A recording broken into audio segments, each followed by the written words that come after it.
민간 사찰, 이거 상당히 심각한 문제인데요. 연방 정부와 지금 법 집행기관들이 광범위하게 민간인 사찰을 할 수 있다는 의혹이 지금 여러 곳에서 제기가 지금 되고 있습니다.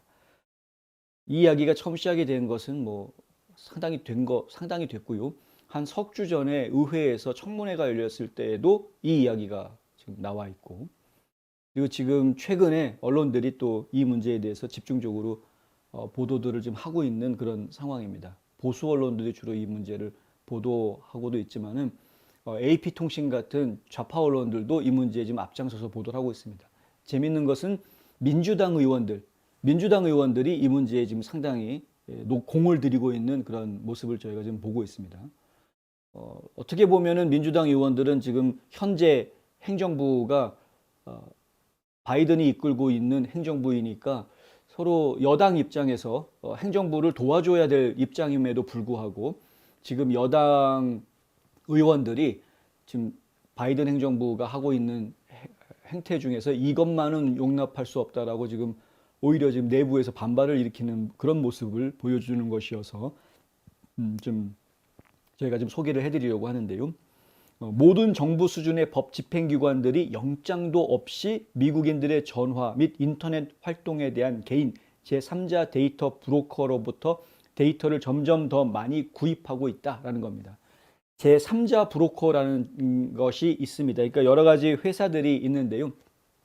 지금 여기에서 이야기가 되고 있는 것이 이제 두 가지인데, 하나는 데이터를 구입하는 문제이고 또 하나는 이러한 데이터들을 분석하는 프로그램들, 툴이라고 이야기하는데, 이런 툴들을 지금 정부들이 다 돈을 내고 구입을 해서 그걸 사용을 하고 있다, 이렇게 이야기하고 있습니다. 과거 같으면은 민간인 사찰은 아주 큰 위법이죠. 특히 수정헌법 제4조를 위반하는 형태인데, 수정헌법 제4조는 철저하게 우리 국민들의 프라이버시, 사생활을 보호하도록 규정하고 있습니다. 이렇게 이야기합니다. 불합리한 압수와 수색에 대해 신체, 주거, 서류, 물건의 안전을 확보할 국민의 권리는 침해되어서는 안 된다. 선서나 확약에 의해 상당하다고 인정되는 이유가 있어서 특별히 수색할 장소와 압수할 물건, 체포 또는 구속할 사람을 특정한 경우를 제외하고 영장은 발부되어서는 안 된다. 그러니까 영장이 발부되기 위해서는 그 사안이 구체적으로 이유가 분명하게 명시가 되어져야 영장이 발부될 수 있는 거죠. 그러니까 그러한 영장이 없이 어떠한 사람의 개인 물건이나 정보라든가 이런 것들이 연방 기관으로 인해서 수집되거나 모아지는 것이 기본적으로는 사생활 침해에 해당할 수가 있는 겁니다. 그런데 지금 이러한 사생활 침해가 현실적으로 이루어지고 있다. 제3자 데이터 회사들이 어떤 회사들이냐면요, 이런 식으로 일을 합니다. 예를 들면은 여러분들이 흔히 이제 어떤 웹사이트 같은 데 들어가면은 쿠키 정보 물어보는 그런 웹사이트들이 간혹 있을 겁니다. 쿠키 이거 이용하겠느냐 이렇게 물어보는. 그러면 뭐 오케이 대체로 다 그냥 오케이 하시죠. 웬만하면 그 사이트 내용을 들어가 보기 위해서는 어쩔 수 없으니까 이제 클릭들 하시는데, 그 안에 이 쿠키와 관련된 쿠키 정보를 그 회사에다가 주겠다라고 하는 그 내용에 보면은 아주 깨알같이 자세하게 여러 가지 내용들이 있는데, 그 내용 중에 제3자 파트너, 그러니까 third party 파트너한테 당신의 정보를 줄 수도 있다, 쉐어할 수 있다, 이런 표현들이 들어가는 경우들이 있습니다. 그러면은 만약에 내가 그 웹사이트를 보기 위해서 쿠키 정보 이용해도 됩니까? 이용해라 라고 오케이 해줬다 그러면 그 순간에 나와 관련되어져 있는 위치 정보라든가 IP 어드레스, 그리고 내가 보는 웹사이트의 내용, 이런 것들이 연결이 되어져서 자동으로 그 제3자 파트너들한테 넘어갈 수가 있다. 그럼 이 회사들, 제3자 회사들은 그러한 데이터들을 방대하게 엄청나게 많이 긁어 모아가지고 그거를 나름대로 분석을 합니다. 그러니까 이제 이 사람은 나이가 어느 정도 되고 사는 지역은 어디고 연령층은 어떻고 성별은 어떻고, 그런데 이 웹사이트에 와 있는 걸 보니까 취향이 이런 취향인 것 같다, 뭐 이런 식으로 분석을 하게 되죠. 이러한 분석된 자료들을 팝니다. 일반 기업들한테 주로 팔아왔었는데 근래 들어서는 이러한 자료들을 연방 정부가 많이 사들이고 있다라는 지적들이 나오고 있는 겁니다. 그러니까 이거는 나도 모르게, 물론 본인이 동의했지만 나도 모르게 이렇게 팔리는 거죠. 또 다른 예가 있는데요. 보통 이렇게 셀폰들 많이 이용하시는데 이 셀폰을 샀을 때 앱을 깔죠. 애플리케이션. 이 앱을 깔 때도 보면은 뭐에 동의하십니까? 하면서 물어보는 것들이 나옵니다. 거기에 동의한다라고 해야 이 앱을 설치를 할 수가 있으니까 다들 동의한다고 체크하고 하시죠. 하지만 그 약관을 전부 다 읽어보시는 분들은 거의 없지 않습니까? 근데 그 약관 내용 중에 보면 아까와 마찬가지로 당신의 개인정보를 우리가 이런 파트너들한테 보낼 수 있다. 이런 말들이 포함이 되어 있는 경우가 많습니다. 그러니까 애플리케이션 쓰기 위해서 나는 그 필요하니까 그거 쓰려고 한 거였는데 그런데 자연스럽게 나에 대한 정보가 그리고 그 앱을 이용할 때마다 그 앱을 이용한 내용이 내가 모르는 다른 사람들한테 전달이 될 수가 있다라는 거죠.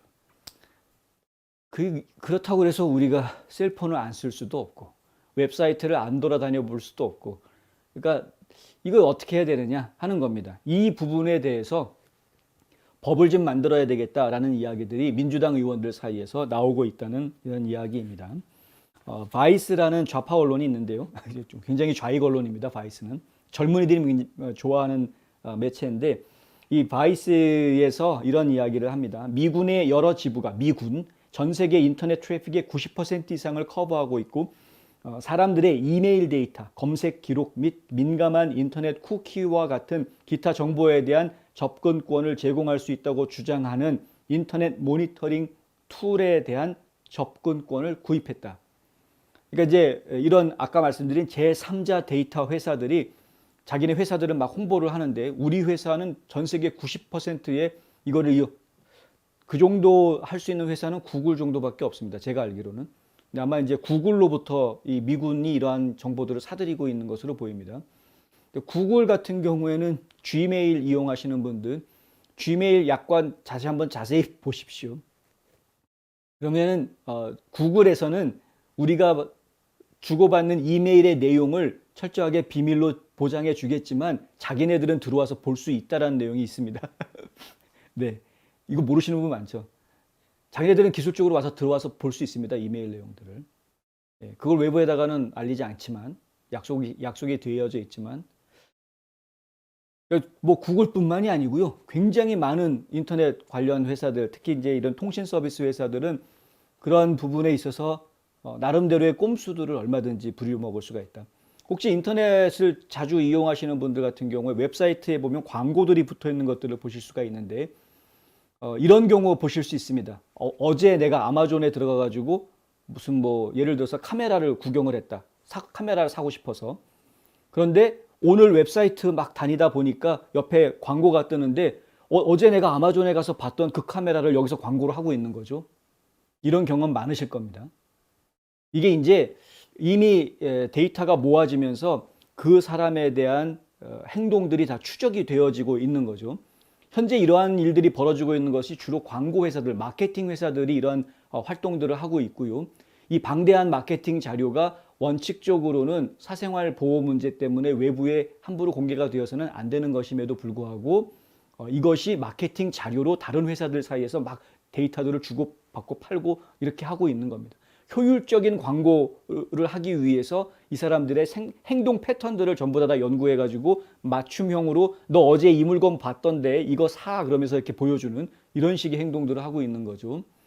유튜브에서 추천 동영상이 나오는 것도 마찬가지인데 유튜브에 추천 동영상이 쭉 내가 어떤 한 영상을 보면 그 다음 영상 추천 리스트가 나오는 것도 내가 지금 보았던 영상들을 누적해 보니까 너 같은 사람들은 이런 것도 많이 보더라 하는 식으로 추천을 해주는 거 아닙니까? 이것도 행동 패턴을 다 분석해서 나오는 결과들입니다. 이렇게 맞춤형으로 행동 패턴을 분석하는 것이 단순하게 내가 인터넷에서 돌아다닌 것만 하는 게 아니라 여기 화면에 보시는 것처럼 내비게이터를 이용하는 경우에도 전부 다 기록이 됩니다. 지금 구글 맵 이용하셔가지고 내비게이터 쓰시는 분들 본인이 움직인 경로가 전부 다 구글이 기록하고 있습니다. 다 보관되고 있습니다. 움직였던 경로들이. 그래서 예전에 뭐 석 달 전에 왔던 곳, 1년 전에 갔던 곳 다 뜹니다. 화면에. 써보시는 분들은 다 아시죠? 이 정보가 구글하고 나만 아는 정보였으면 참 좋겠는데 그렇지 않다는 겁니다. 이러한 정보들이 다른 회사들한테 넘어가고 있고요. 그래서 이제 여행사 같은 경우에는 1년 전에 이곳에 여행을 했으니까 올 여름에도 또 이곳을 여행하세요라고 나도 모르게 내가 보고 있는 웹사이트에 그 광고가 작년에 내가 여행 갔던 곳 광고가 갑자기 툭 튀어나오고 뭐 이렇게 된다라는 거죠. 예. 이런 세상에 우리가 살고 있는 겁니다. 그런데 지금 문제가 뭐냐면 뭐 상행위는 그렇다 치더라도 문제는 이것을 정보부들이 이용을 하고 있다. 특히 법집행관들, CIA, FBI 이런 곳들 그리고 군정보부 이런 곳들이 이걸 이용하고 있다. 예. 그래서 이것이 자칫하면은 민간인 사찰일 수밖에 없는 자연스럽게 민간인 사찰이 돼버리는 이러한 지금 상태가 돼버렸다는 겁니다. 근데 민간인 사찰을 하려면 원래는 영장 신청을 하고 사유서를 쓰고 진술서를 써서 영장을 발부받아야 그 사람을 사찰할 수 있는 건데 근데 지금 제3자 데이터 회사들을 통해서 그냥 데이터 분석을 하면서 자연스럽게 지금 연방 법집행기관들이 불법 민간 사찰을 지금 하고 있는 그런 상황이다라는 겁니다. 이거 법으로 제한할 방법을 좀 만들어야 된다. 새로운 법이 좀 필요하다라는 이야기들이 나오고 있다. 예. 이 정도까지 얘기해 드리고요. 이 기사 내용이 상당히 자세하고 긴데 더 자세한 내용은 newsandpost.com에 들어오셔서 한번 쭉 읽어보시면 좋겠습니다. 엘렌 더쇼위츠 교수 같은 경우에는 이것은 지나친 빅브라더다. 예. 이제 민간 산업과 정부 사이의 연결은 21세기의 큰 문제들 중 하나가 되고 있다. 구글과 페이스북이 정부의 지시를 받아야 하는지 아닌지에 대한 것이다. 굉장히 중요한 이슈로 앞으로 우리가 계속 이야기하게 될 부분입니다. 이제는 민간 기업이 가지고 있는 정보력이라는 것이 정부가 간섭할 수밖에 없는 그런 규모와 수준으로 성장해 있다라는 거죠. 그래서 결국에는 지금까지는 뭐 정보품위법인가 뭔가 해가지고 이 SNS 회사들, 통신 회사들, 검색 회사들, 인터넷 기업들이 상당히 많은 보호를 받아왔는데 무작정 보호해 줄 수만은 없는 이미 성장할 만큼 성장한 상황이기 때문에 더 이상 이 기업들한테 특혜를 주거나 보호해 줄 수만은 없는 그런 상황이 분명히 와 있습니다. 그래서 이제는 법으로 규제를 좀 해야 되고 우리 국민들의 사생활이 침해되지 않게끔 하는 입법 활동이 있어야 할 것이다.